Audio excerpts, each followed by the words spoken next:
이렇게 함께 또 지난주에 이어서 함께 말씀 나누게 되어서 너무나 감사합니다. 그 권사님 기도해 주시는데 기도 가운데 다 이렇게 녹아져 있어서 가셔도 될 것 같은 그런 마음이 들었습니다. 성령께서 우리 권사님의 또 기도 가운데 우리에게 주시는 그런 음성들이 담겨져 있다고 믿습니다. 오늘 말씀은 어둠을 벗고 빛을 입다라는 제목으로 말씀 함께 나누겠습니다. 오늘 함께 나누는 말씀을 통해 성령 충만하시기를 예수님의 이름으로 축복합니다. 저희가 자유라는 주제를 갖고 함께 말씀을 나누고 있습니다. 지난주에 우리가 하나님의 이 진리의 다림줄로 우리의 내면을 살펴보면 온갖 우리의 자기 방어와 또 중독으로 비뚤어진 모습이다라는 것을 우리가 함께 보았습니다. 지난주에 한 표를 보여드렸는데요. 보여주시면 조금 작아서 잘 보이지 않겠지만 그 내용 안에는 슬픔 가운데 있는 또 우리가 하나님을 외면하고 벗어나고자 하는 그런 반항의 마음들, 이 거절감과 이 반항, 또 때로는 이 통제라고도 볼 수 있는 그런 형태로 그런 줄타기를 하고 있는 우리의 모습을 내면을 보여주고 있습니다. 잠깐 눈을 감고 이번 한 주간의 삶을 좀 돌아보면 좋겠습니다. 지난주로부터 이번 주까지 요 근래 우리의 모습을 돌아보면서 한번 생각해 보면 좋겠습니다. 혹시 우리가 한 주간 살아가면서 슬픔 가운데 나처럼 불쌍한 사람은 없다라는 그런 자기의 연민이 있지는 않았습니까? 또 누군가를 어떤 상황이 벌어졌을 때 나 때문에 그렇다라는 자책감에 빠지지는 않으셨나요? 우울감에 빠지거나 또 나는 하지 못한다는 열등감에 빠지거나 더 나아가 깊은 실패감에 아무런 일이 벌어지지 않아도 이미 그런 실패감에 빠지고 있지는 않았는지 우리 자신을 돌아보았으면 좋겠습니다. 그 반대로 다른 누군가를 적대적으로 생각한 적이 있나요? 자만심이나 상대적으로 우월감을 갖거나 때로는 나만의 논리에 빠져서 심리적인 고조와 저조, 이 업앤다운을 경험하진 않으셨나요? 특정한 어떤 대상을 두고 경쟁심을 느끼고 때로는 모든 것들을 다 군림하려고 하는 그런 모습이 있지는 않았는지, 또 완고하게 우리가 고집 부리지 않았는지 우리의 자신의 마음을 들여다보기를 원합니다. 이제 눈을 뜨셔도 좋습니다. 제가 무슨 체면을 거는 것처럼 주무신 건 아니시죠? 많은 경우에 우리 어떤 상황이 벌어지게 되면 느낌과 생각이 동시다발적으로 일어나게 됩니다.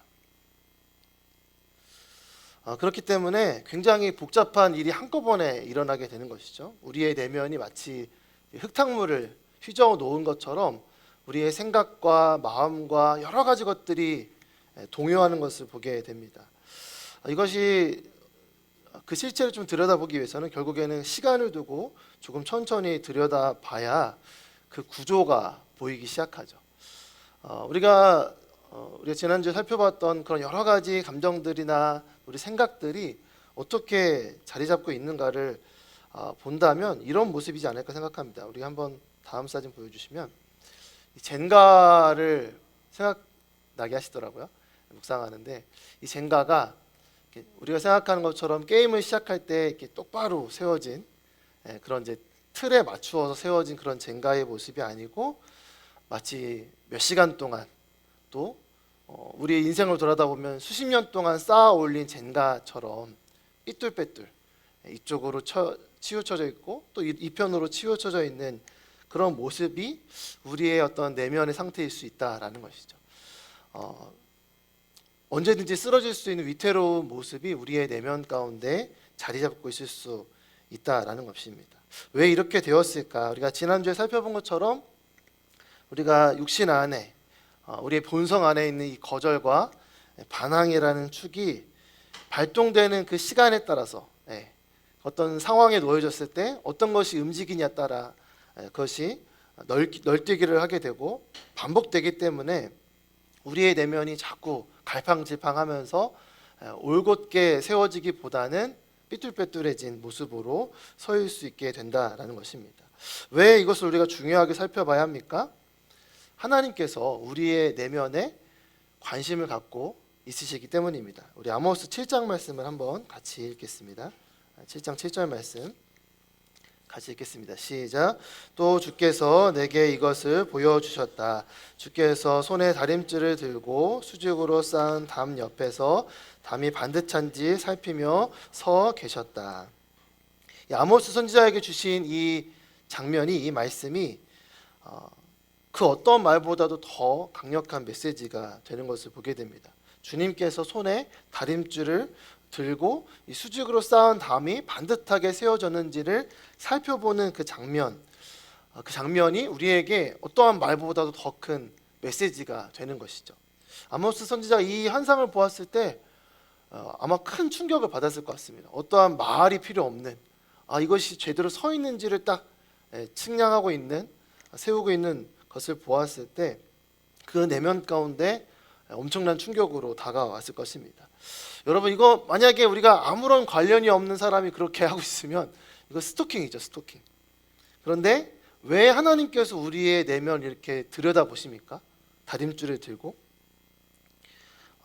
주님께서 우리의 관계가, 우리의 관심에, 내면에 관심을 가지고 계시는 아버지 되셨기 때문에 그렇습니다. 하나님께서 우리의 아버지가 되셨기 때문에 우리의 내면에 대해서 관심을 갖고 그 중심에 무엇이 있는지, 제대로 서 있는지를 마음에 품고 계시다라는 것입니다. 왜 주님께서 우리의 내면을 들여다보시는가? 이렇게 잘못 놓여진 육신이 생명의 흐름을 방해하기 때문입니다. 육신에 가로막혀서 우리에게 심겨진 영원한 생명이 숨이 막혀서 제대로 활동할 수 없는 이 생명의 자유를 누리지 못하기 때문에 이 육신이 가로막혀져 있는 것들을 주님께서는 관심을 갖고 보고 계시고, 혹시나 그것이 이 영원한 생명을 정말 숨막히게 하고 있지는 않은지를 관심 갖고 바라보신다라는 것입니다.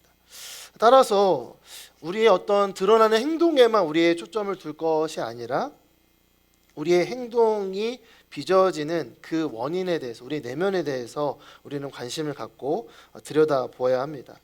그것이 곧 우리의 또 영적인 상태를 나타내기 때문에 더욱 그렇습니다. 자꾸 내 안에서 발동되는 육신의 실체를 정확히 파악해야 우리가 이 고난주간을 걸어가는 믿음의 사람으로서, 참된 그리스도인으로서의 삶을, 영원한 생명의 능력을 누리며 살아갈 수 있습니다. 내가 자주 걸려 넘어지는 육신의 모습은 무엇인가를 볼 수 있어야 합니다. 크게 두 가지로 볼 수 있습니다. 이것을 볼 때 우리가 생각해야 될 것은, 생각보다 우리가 이것이 나의 육신이라고 생각하지 않는 생각을 한다라는 것입니다. 적극적이고 공격적인 형태로서의 그 육신의 모습이 있고, 또 수동적인 그 형태의 육신의 모습이 있습니다. 사랑과 인정과 또 안정감을 누리기 위해서 우리가 애쓰고 힘쓰고 있는 것 가운데 육신의 모습이 있다라는 것을 봐야 합니다. 그냥 나는 원래 이렇다라는 생각을 갖게 되면 우리가 믿는다고 하면서도 그리스도인으로서 살아가지 못하고, 이름은 그리스도인이지만 그 삶의 모습 가운데 그리스도인으로서의 모습이 나타나지 않을 수 있기 때문입니다. 첫 번째는 이 공격적인 형태의 우리의 육신의 모습입니다. 믿음의 조상 아브라함의 가정 안에도 이런 육신적인 모습이 있었습니다. 아브라함이 75세에 하나님의 부르심을 받아 가나안 땅으로 나아간 지 10년쯤 되었을 때에 아브라함의 아내 사레가 나서게 됩니다. 복을 주셔서 큰 민족이 되게 하시겠다라고 약속하신 그 말씀이 주어진 지 10년이 되었는데 아무 일도 일어나지 않으니까 이 사례 가운데 생각이 일어나기 시작한 것입니다. 창세기 16장 1절부터 3절까지 말씀 같이 읽겠습니다. 시작. 아브라함의 아내 사레는 아이를 낳지 못했습니다. 그녀에게는 이집트 출신의 여종이 있었는데 그녀의 이름은 하갈이었습니다. 사레가 아브라함에게 말했습니다. 여호와께서 내가 아이 낳는 것을 막으시니 내 여종과 동침하십시오. 어쩌면 내가 그녀를 통해 아이를 얻을지도 모릅니다. 아브라함이 사레의 말을 들었습니다. 사레가 자기 여종인 이집트 여인 하갈을 데려다가 자기 남편 아브라함에게 아내로 준 것은 아브라함이 가나안 땅에 살기 시작한 지 10년이 지난 무렵입니다. 이집트 출신의 여종, 자신의 여종이었던 하갈을 아브라함에게 주어서 대를 잇는 장면을 우리가 보게 됩니다. 우리가 이 이제 과정을 가고 있기 때문에 이 모습은 어떤 모습입니까? 전형적인 육신의 방법, 육신의 모습입니다. 육신의 정의에 대해서 한 번 더 같이 읽어보겠습니다. 시작. 육신은 내가 원하는 것을 내가 원하는 때에 내가 원하는 방식대로 얻는 것입니다. 사례는 그렇게 자신이 원하는 아브라함의 후손이라는 이 아브라함의 자녀를 그녀가 원하는 때에 그녀가 생각한 방식으로 갖고자 합니다. 그리고 그것이 가장 합리적이고 가장 현실적인 일이라고 생각을 했습니다. 그러나 그것은 굉장한 교만이었습니다. 결국 이 사례의 생각대로 실행되었을 때 모든 것들이 다 깨어지게 됩니다. 이 하갈이 아브라함의 자녀를 갖게 되자 모든 것들이 다 깨어지게 된 것이죠. 먼저 이 사례와 하갈의 관계가 깨지게 됩니다. 하갈이 이제 업신여겼다라는 표현이 나오게 되죠. 하갈이 업신여긴 것도 문제였지만 업신여기게 했겠죠. 마음에 안 드니까. 저 마음에 안 드시죠? 이렇게 얘기를 했을 것입니다. 또 사례와 아브라함의 관계도 깨집니다. 내가 당하는 이 고통이 모두 당신 책임이라고 사례가 아브라함에게 이야기를 합니다. 그 와중에 아브라함은 착한 척을 하죠. 힘 없는 척을 합니다. 사례 당신이 좋을 대로 하라고 모든 권한을 사례에게 넘겨주게 됩니다. 나중에 우리가 살펴볼 이 수동적인 육신의 모습입니다. 결국 하갈이 이 사례의 학대를 피해 도망가게 되죠. 하나님께서 결국엔 나서셔서 천사를 보내서 이 하갈이 가진 자녀를 축복하시고 크게 번성할 것이라는 약속을 받음으로써 일단락되게 되는 것을 보게 됩니다. 하지만 우리가 역사를 통해 알 수 있듯이 이후에도 계속해서 이 이스라엘과 이스마엘의 이 자녀의 그 후손의 역사가 반복되어서 지금까지도 갈등의 역사를 빚고 있는 것을 보게 됩니다. 여러분, 이 일이 언제 일어났는지를 봐야 합니다. 이 사례가 언제 움직였는가? 아브라함이 하나님의 부르심에 따라 약속했던 가나안에 살기 시작하고 아내를 빼앗길 뻔한 그런 사건이 있었죠. 그리고 조카 롯과 헤어지게 되고 그돌라오멜 연합군과의 싸움을 겪게 되고 여러 가지 일들을 겪은 후에 하나님께서 아브라함에게 찾아오십니다. 그러면서 아브라함에게 하신 첫 말씀이 뭐냐면 두려워하지 말라는 것입니다. 그리고 이 두려워하고 있는 아브라함에게 말씀을 통해서 그 흔들리는 믿음을 세워주시는 것을 보게 됩니다. 또한 그 마음 가운데 여전히 자식이 없는 그 상실감으로 인해 힘겨워하는 아브라함을 찾아오신 것을 보게 됩니다. 그러면서 이렇게 약속을 하시죠. 창세기 15장 4절부터 6절까지 말씀, 제가 읽겠습니다. 그러자 여호와의 말씀이 그에게 임해 말씀하셨습니다. 그는 내 상속자가 되지 않을 것이다. 오직 내 몸에서 나온 사람이 내 상속자가 될 것이다. 이 아브라함의 종이 상속자가 될 것이라는 이야기를 듣고 하신 말씀이죠. 여호와께서 아브라함을 밖으로 데리고 나가 말씀하셨습니다. 하늘을 올려다보고 별을 세워 보아라. 과연 셀 수 있겠느냐. 그리고 여호와께서 말씀하셨습니다. 내 자손도 이와 같이 될 것이다. 우리 6절 말씀 같이 읽겠습니다. 아브라함이 여호와를 믿었습니다. 그래서 여호와께서 아브라함의 그런 믿음 때문에 그를 의롭게 여기셨습니다. 하나님께서 이 가정의 대표가 되는 아브라함에게, 흔들리고 있는 아브라함에게 다시 한번 약속하시면서 내 몸에서 날 상속자에 대해 말씀하셨습니다. 엘리에셀이 아니다. 네 몸에서 나올 자녀가 있을 것이고 그 자녀를 통해서 하나님이 이 별처럼 많은 수많은 자녀들을 주실 것이다 라는 약속을 주셨고 아브라함이 그걸 믿었다라고 말씀하고 있습니다.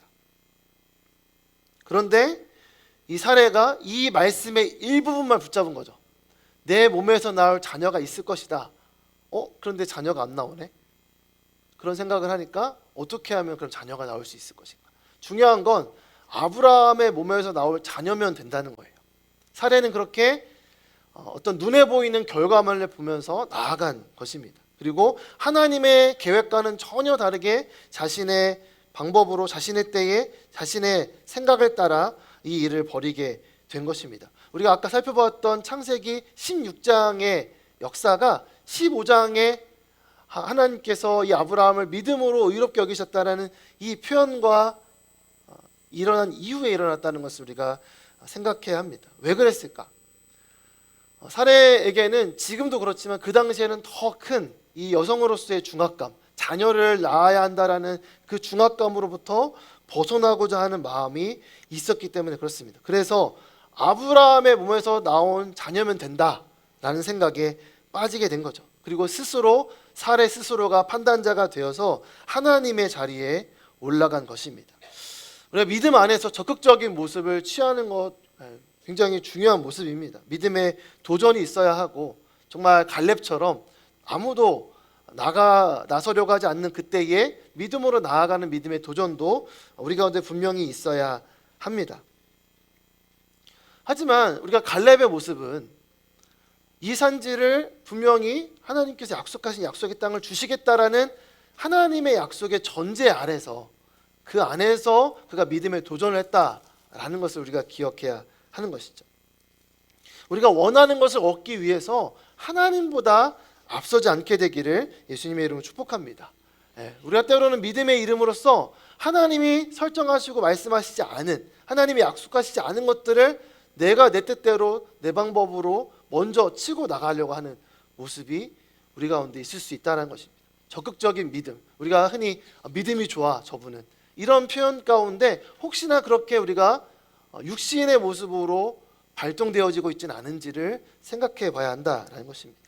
이렇게 적극적인 모습이 있는가 하면 반대의 육신의 모습도 있습니다.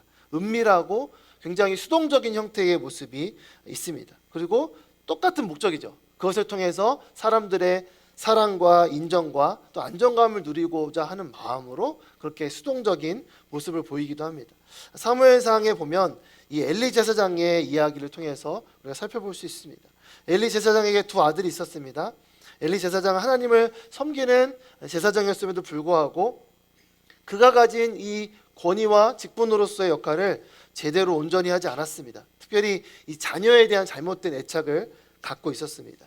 그 자녀들이 하나님 여호와 하나님을 의식하지 않고 하나님께 드려진 이 백성들의 예물을 갈고리를 가져다가 자신이 원하는 때에 마음껏 취하는 모습을 알고 있음에도 불구하고 그 자녀들에게 한 말은 뭐였냐면, 얘들아, 아들들아, 소문이 좋지 않다, 이렇게 말하고 끝냈다라는 거죠. 어떤 대책이 드러나지 않습니다. 그냥 소문이 좋지 않다, 경고성의 멘트를 하고 끝나는 것을 보게 됩니다. 결국에 참다 못한 하나님께서 하나님의 사람을 보내셔서 엘리에게 심판의 말씀을 주십니다. 사무엘상 2장 29절 30절 말씀 제가 읽겠습니다. 그런데 너희는 어째서 내 처소에서 내게 바치라고 명령한 내 재물과 예물을 업신여기느냐? 내가 어떻게 나보다 내 아들들을 사랑해 내 백성 이스라엘에 바친 모든 재물 가운데 가장 좋은 것으로 스스로 살찌게 할 수 있느냐? 그러므로 나 이스라엘 하나님 나 여호와가 말한다. 나는 내 집과 내 조상의 집이 영원히 내 앞에서 나를 섬길 것이라고 말했지만 이제는 더 이상 그러지 않을 것이다. 나를 존중하는 사람들을 내가 존중할 것이고 나를 멸시하는 사람들을 나도 멸시할 것이다.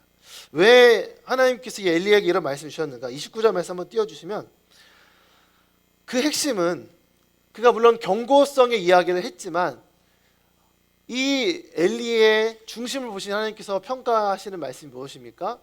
네가 어떻게, 하나님을 섬기는 제사장인 네가 어떻게 너의 아들들을 사랑해서 나보다 더 사랑할 수 있느냐라는 말씀을 주시는 것입니다.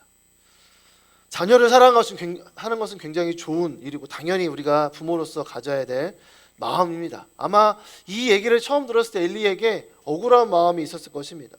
지금 제가 평생 주님을 섬기지 않았습니까? 제가 제사장으로서 이렇게 수없이 많은 낮과 밤 가운데 주님의 그 예배를 섬기는 제사장으로서 역할을 다 했는데, 아니 제 자녀들이 좀 그렇게 해끼렸으니 어떻게 저한테 이렇게 말씀할 수 있습니까? 라는 그의 마음 가운데 그런 억울한 마음, 그런 마음들이 있었을 것입니다. 또 이런 마음도 있었을 것입니다. 제가 아들들에게 경고했습니다. 제가 말을 안 한 게 아니지 않습니까? 분명히 소문이 좋지 않다, 그러면 안 된다라는 뉘앙스로 이야기를 했지 않습니까? 이런 식으로 이 엘리의 마음 가운데 그런 마음들이 일어났을 수 있습니다. 또한 이 주신 하나님께 주신 그 자녀들을 향한 사랑의 마음들을 하나님 앞에 내세울 수 있습니다. 하지만 왜 이 말씀을 듣게 되었는가? 그가 가진 권위로서 잘못된 일을 바로잡지 않았기 때문입니다. 엘리가 하나님보다 아들들을 더 사랑했기 때문입니다. 더 우선했다라는 것입니다. 우리 또한 우리가 믿음의 길을 가다 보면 믿지 않는 자들은 이제 반항하고 하나님께로부터 벗어나는 그런 모습이 있을 수 있죠. 그런데 우리에겐 어떻게 보면은 예배의 자리에 나오고 예배를 드리고 섬기는 그런 자리에 있을 때 어찌 보면 이 엘리와 같은 그런 마음들을 가지고 있을 수 있다는 것입니다. 자칫 잘못하면 성실한 모습으로 또 정말 착한 모습으로 가장된 종교적인 죄를 짓고 있을 수 있다라는 것입니다. 겉으로 보기엔 열심을 갖고 주님을 사랑하는 마음으로 섬기는 것처럼 이야기하지만 또 그렇게 보이지만 냉철하게 우리가 무엇을 사랑하고 있는지를 살펴보아야 합니다. 그리고 하나님께서 우리의 내면을 어떻게 평가하실지를 돌아보아야 합니다. 하나님입니까? 아니면 하나님께서 내게 주신 자리입니까? 우리가 하나님께 사랑받는 자녀가 된 것에 대한 기쁨과 감격으로 하고 있습니까? 아니면 그런 섬김을 통해 얻어진 여러 가지 부수적인 사람들의 인정이나 존경이나 사람들로부터 지켜세움을 받는 그런 마음 때문입니까? 너무너무 비슷해서 잘 구분이 안 될 때가 너무 많습니다. 그래서 더 우리가 말씀을 가까이 하고 말씀 앞으로 나아가야 하는 것이죠. 우리가 수십 년 동안 오랫동안 신앙생활을 하면서 잘못된 착각 속에 어찌 보면은 내가 정말 영적인 생활을 한다고 하면서도 나의 육신을 살찌우는 모습을 우리가 하고 있는지도 모릅니다. 잘 모르겠으면 끊어야 됩니다. 잘 모르겠으면 멈춰야 합니다. 내가 앞에 드러나고 섬기는 것, 또 어떤 것들을 함에 있어서 내가 정말 하나님 앞에 바로 서 있지 않는가? 라는 질문이 든다면 무조건 바로바로 이렇게 내려놓으라 말씀은 아니고요. 질문해야 합니다. 기도해야 합니다. 하나님, 제가 정말 하나님께 온전히 사랑의 마음으로 내어드리고 있는지, 그렇게 섬기고 있는지, 그렇게 우리의 내면을 바라보면서 우리가 섬겨야 하는 것이죠. 어떻게 하면 이렇게 이 두 가지 형태의 육신의 모습으로부터 우리가 벗어날 수 있을까? 오늘 우리가 읽은 말씀 로마서 13장에 그 비밀이 담겨져 있습니다. 로마서 13장 12절부터 14절 말씀 한 번 더 같이 읽겠습니다. 시작. 밤이 깊고 낮이 가까이 왔습니다. 그러므로 어둠의 일들을 벗어버리고 빛의 갑옷을 입읍시다. 낮에 행동하듯이 단정하게 행동합시다. 방탕하거나 술 취하지 말고 음행하거나 호색하지 말며 다투거나 시기하지 말고 오직 주 예수 그리스도의 옷 입고 정욕을 채우려고 육신의 일을 애쓰지 마십시오. 로마에 있는 성도들에게 이 사도 바울께서 권면하고 있습니다. 무엇보다 우리의 모든 관심을 예수님께, 다시 오실 예수님께 집중해야 될 것을 말씀하고 있습니다. 그 이유는 밤이 깊었기 때문입니다. 이 밤이 깊다라는 것은 두 가지 의미를 갖고 있습니다. 우리가 대부분 낮에 일을 하고 밤에 잠을 자는 것처럼 밤이 깊다라는 것은 이 깊은 밤 가운데 우리의 영혼이 잠들어 버려 있을 수 있다라는 것이죠. 좀 다른 표현으로 한다면 어두움에, 밤에 있는 그 어두움에 물들어 있을 수 있다라는 것입니다. 그렇게 되면, 이 어둠에 물들게 되면 어두움에서 일어나는 많은 것들이, 육신의 모습들이 자연스럽게 우리 안에 일어나는 것이죠. 여러분 생각해 보면 자연스러운 모든 것들은 대부분 다 육신의 모습입니다. 우리 안에 자연스럽게 요동치는 마음과 생각과 판단과 업앤다운의 이런 모든 것들은 다 육신의 생각입니다. 우리가 주님께, 빛이신 주님께 집중하지 않으면 스멀스멀 올라오는 모든 것들은 다 하나님께 나온 것이라기보다는 우리의 육신이, 우리 안에서 발버둥 치고 있는 것들임을 우리가 볼 수 있어야 합니다. 사실은 어떤 그런 판단이나 선택의 기로에 있을 때 제가 늘 생각하는 것은 내 생각과 반대되는 것을 선택하자라는 것입니다. 나는 편하고 싶고, 나는 더 나의 유익을 추구하고 싶고, 나의 이기적인 모습을 선택하기보다 어렵고 힘든 길을 선택하고, 내가 더 불편해지고 내가 더 내 본성과는 반대되는 것들을 선택하며 나아갈 때 오히려 더 성령님께서 우리의 삶을 인도해 가시는 것들을 보게 됩니다. 어둠에 있는 편이 편하고 익숙하다라는 것은 빛이신 예수님과의 관계가 멀어졌다라는 것을 반증해 주는 것이죠.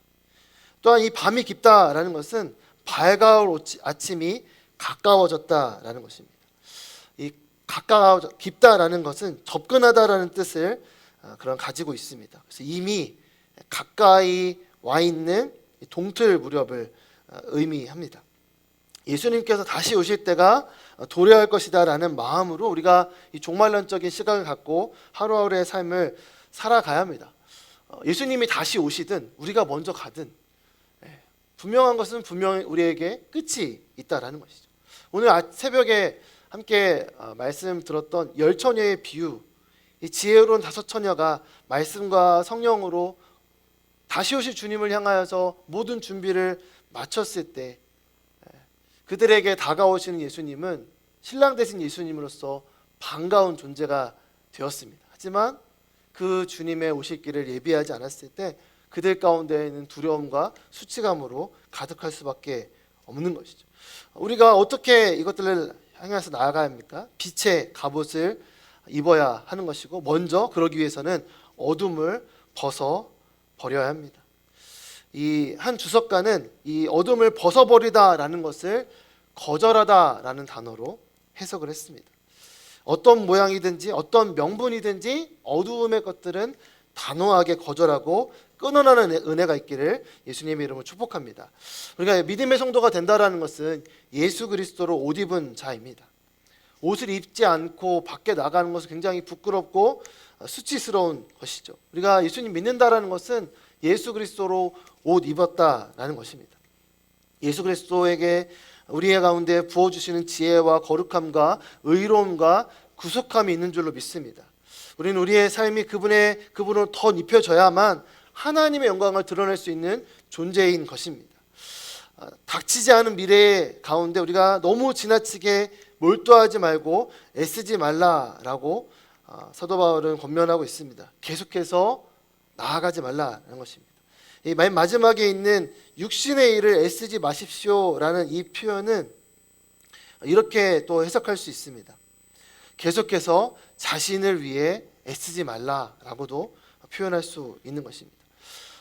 육신의 일에 골몰하는 것은 우리의 정욕을 위하는 마음이고 그것에 사로잡혔기 때문에 일어나는 것이다라는 것입니다. 정욕은 과도한 우리 자신을 향한 집착과 욕망을 말합니다. 그리고 이러한 과도한 우리 자신을 향한 집착과 욕망은 썩을 수밖에 없는 것이다 라는 것을 말씀하고 있습니다. 우리 마지막으로 요한 1서 2장 15절부터 17절까지 말씀 함께 읽겠습니다. 시작. 이 세상이나 세상에 있는 것들을 사랑하지 말라. 누구든지 세상을 사랑하면 아버지의 사랑이 그 안에 있지 아니하니 이는 세상에 있는 모든 것이 육신의 정욕과 안목의 정욕과 이상의 자랑이니 다 아버지께로부터 온 것이 아니요 세상으로부터 온 것이라. 이 세상도 그 정욕도 지나가되 오직 하나님의 뜻을 행하는 자는 영원히 거하느니라. 아멘.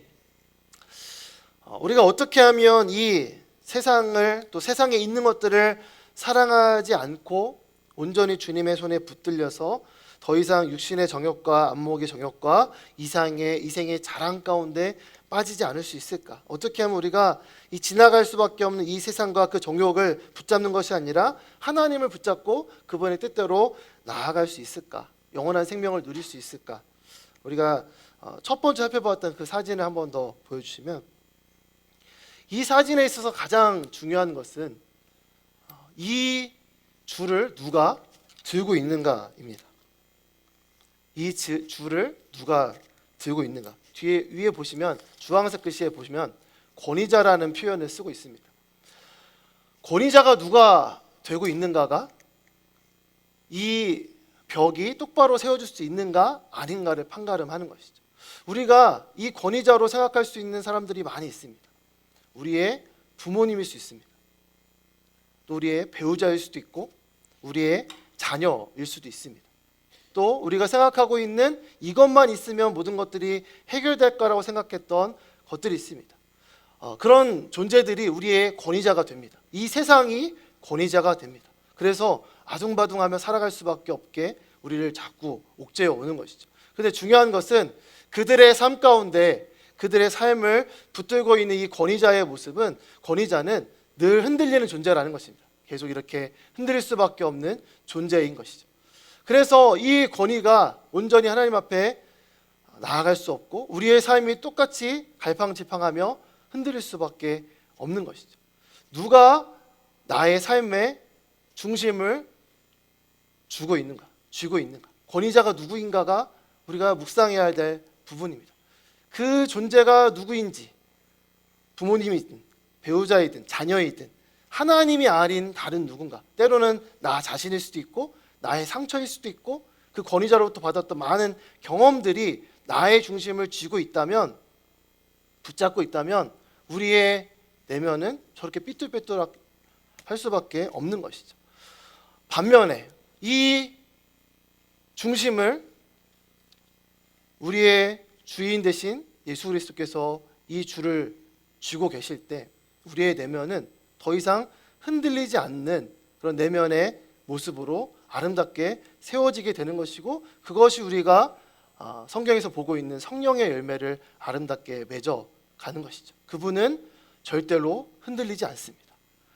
영원한 세상의 끝이 온다 할지라도 그분은 흔들리지 않는 영원한 하나님의 나라를 우리에게 주신 줄로 믿습니다. 나의 이 권위를 누구에게 맡길 것인가? 나는 도대체 누구에게 이 권위를 드리고 있는가를 생각해 볼 필요가 있는 것이죠. 우리의 내면 가운데 어떠한 모습도 그리스도인 되었다라는 것은 나 외에는 나를 쥐고 계신 그 중심이 주님 외에는 그 어떤 것도 나를 흔들 수 없는 존재다라는 것을 우리가 생각해야 한다는 것이죠. 흔들리는 그 줄을 기준으로 세우게 되면 저렇게 왼쪽으로 왔다 오른쪽으로 왔다가 아까 그 젠가의 모습처럼 엇갈린 모습으로 세워질 수밖에 없습니다. 왜 비뚤어졌습니까? 왜 흔들리고 있습니까? 기준이 잘못되었기 때문이죠. 권위자가 누구인가? 나의 삶의 권위자가 진정한 우리의 구원자요 주가 되시는 예수님이신가를 우리가 온전히 묵상하고, 또 그 모든 것들을 우리 안에 사로잡고 있는 이 육신의 모든 것들을 주님 앞에 내어드리는, 또 우리의 자꾸만 넘어지는 육신의 모습들을 온전히 주님 앞에 내어드리는 저와 여러분 되시기를 예수님의 이름으로 축복합니다. 우리 함께 이 말씀을 기억하면서 우리 찬양하면서 함께 주님 앞에 기도하면 좋겠습니다. 주님을 예배하는 것 함께 찬양하면서 하나님의 그 은혜를 구하며 또 우리 중심에 자리 잡고 있는 그 실체들을 바라보며 주님 앞에 온전히 내어드리는 그런 시간들을 함께 갖길 원합니다.